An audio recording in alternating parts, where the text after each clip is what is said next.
Lembro como se fosse ontem. A gente corria da escola, jogava a mochila no sofá e ligava a TV bem na hora que a vinheta do nosso desenho favorito começava a tocar. Era o melhor momento do dia. Aquele portal mágico para mundos de aventura, com heróis que a gente queria ser e vilões que a gente adorava odiar. Mas e se eu te dissesse que muita coisa que a gente assistia não era exatamente a versão original? Que por trás daquelas cores vibrantes e histórias incríveis, existia uma tesoura afiada, a tesoura da censura, cortando pedaços que eles achavam que não devíamos ver. Essa viagem no tempo vai mexer com as suas memórias mais queridas. Se você também sente saudade dessa época dourada, se inscreve aqui no canal e deixa o seu like, porque hoje vamos desvendar juntos os segredos escondidos nos desenhos que marcaram a nossa infância. Você não vai acreditar no que eles tiraram de nós.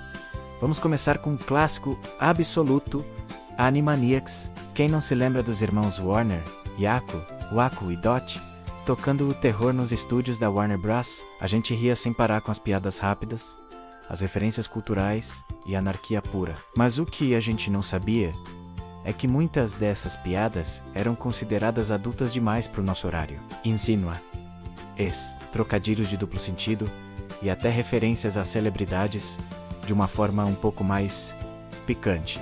Uma cena clássica que sofreu cortes em vários países foi a famosa sequência Fingerprints, quando o personagem Prince, um trocadilho com o cantor Prince, aparece.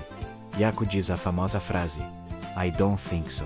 Acontece que a frase seguinte, Fingerprints, soa muito parecida com uma expressão em inglês que, bem, não é nada apropriada para crianças. Em muitas exibições, essa parte era simplesmente silenciada, ou a cena inteira cortada, deixando a gente sem entender a piada completa. Eles achavam que estávamos seguros, mas na verdade estavam subestimando a nossa inteligência e tirando parte da genialidade dos roteiristas. E quem se lembra dos X-Men? A série animada dos anos 90 foi um marco. Ela não tratava a gente como criança boba. Falava sobre preconceito, isolamento, sobre ser diferente em um mundo que te odeia e te teme. Era pesado, era real, e talvez por isso a censura tenha pegado tão pesado com eles. A violência era um alvo constante. Cenas de luta eram encurtadas. O impacto dos golpes era suavizado. Lembra do Wolverine e suas garras de adamantium? Na versão original, o uso delas era bem mais explícito. Mas para chegar até nós, muitas vezes, ele só usava as garras para cortar objetos ou robôs. Raramente víamos o dano real que elas poderiam causar em um confronto direto. Um dos casos mais famosos de censura em X-Men envolve a personagem Morpho. Na primeira temporada, ele é aparentemente morto por sentinelas. A cena foi chocante e mostrou que a série não tinha medo de consequências. No entanto, a repercussão foi tão grande, com pais reclamando que a cena era traumática demais, que os produtores foram forçados a trazer Chloe de volta mais tarde, revelando que ele não havia morrido. A censura aqui não foi um corte, mas uma alteração drástica na narrativa por pressão externa, mudando o destino de um personagem para acalmar os ânimos. Agora, vamos falar de um que com certeza vai te surpreender. Pokémon? Sim, a jornada de Ash Pikachu para se tornar um mestre Pokémon também passou pela tesoura. A gente estava tão focado em capturar todos que nem percebeu. Um dos episódios mais infames é o Soldado Elétrico Porygon. Esse episódio nunca foi exibido fora do Japão, e até lá foi banido para sempre. O motivo? Uma sequência de luzes piscantes vermelhas e azuis muito rápidas causou convulsões e outros problemas de saúde em centenas de crianças japonesas. Foi um caso seríssimo que mudou as regras de animação para sempre, mas a censura em Pokémon não parou por aí.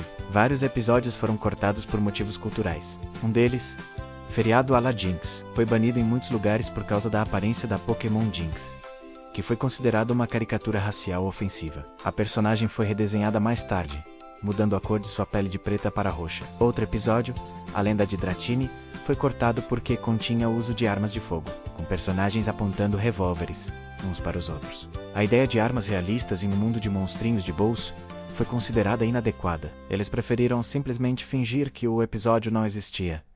E o que dizer de Tiny Toon? A nova geração de Looney Tunes era tão irreverente quanto a original.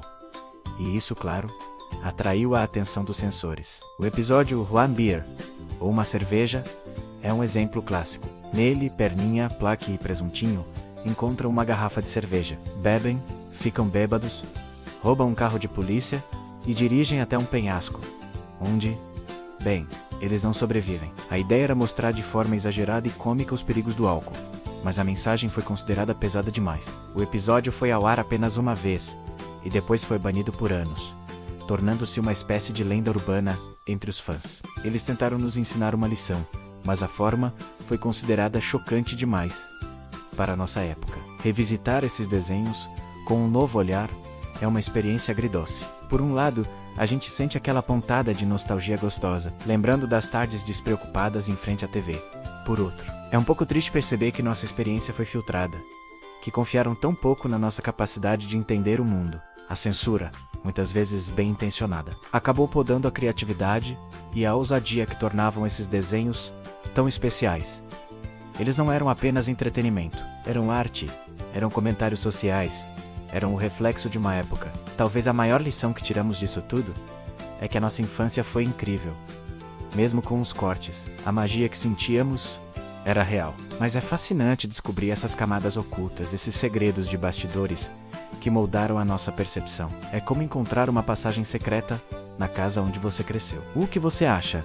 A censura era necessária ou eles exageraram? Deixa aqui nos comentários qual desses cortes te deixou mais chocado. E se você lembrou de algum outro desenho que passou por isso, compartilha com a gente. A memória afetiva é uma coisa poderosa, e quando a gente compartilha, ela fica ainda mais forte. Muito obrigado por embarcar nessa viagem nostálgica comigo. Se você curtiu desvendar esses segredos, não se esqueça de se inscrever no canal e ativar o sininho para não perder as próximas aventuras. A gente se vê no próximo vídeo. Até lá!